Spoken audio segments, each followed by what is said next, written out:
Salut les amis, il y a derrière moi un terrain de cross que les ados ont fait, les ados du village, avec mon fils de 8 ans, où j'avais pris le BMX et lui le VTT, et on s'est mis à faire des bosses.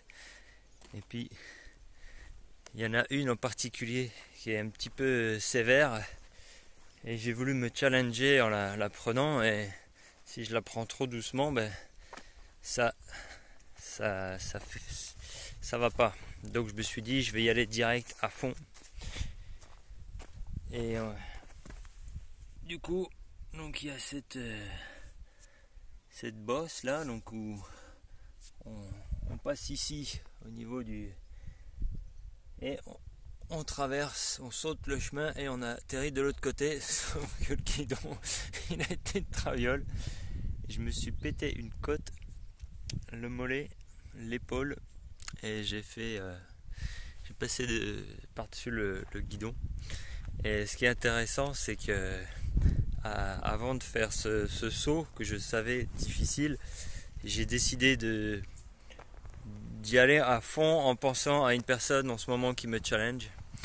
Et après coup, je me suis dit, mais qu'est-ce que ça veut dire comme ça, à la fois de se challenger et de se vautrer derrière. Alors là, je pense que je vais avoir mal pendant plusieurs jours.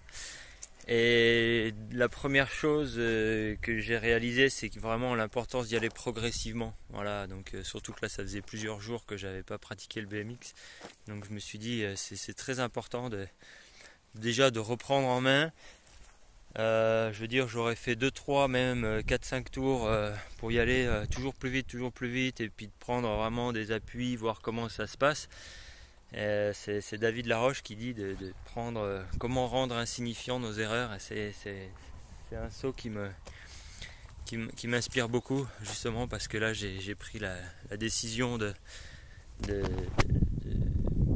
travailler sur un programme très challengeant, et je me suis dit c'est cool parce que je vais faire des sous-étapes pour le mener à bien. Comme ça je me dis si je dois me vautrer avant, eh ben ce sera insignifiant et je pourrai ajuster tout de suite avant de faire le gros truc et de me vautrer de façon plus grande. Voilà la petite vidéo que je voulais faire, pas pour me vanter de me casser la figure, mais pour exprimer sur vraiment l'importance d'y aller crescendo. On peut y aller très rapidement, hein, on le fait une fois, paf, ça marche. On le fait 2 fois. Souvent quand je fais des nouveaux, quand j'ai des investissements à faire comme ça, j'aime bien commencer petit. C'est pas histoire de dire que ça a de la valeur ou quoi, c'est juste pour l'aspect, on apprend, on le fait. Une fois qu'on a compris les mécanismes, hop, on va plus fort, on comprend les mécanismes, on y va plus fort. Voilà, et du coup ça va tout seul. Voilà, c'est ce que je voulais exprimer. J'espère que ça a pu vous parler, tous ces sauts là, et ma foi, je vous dis à bientôt. Ciao ciao.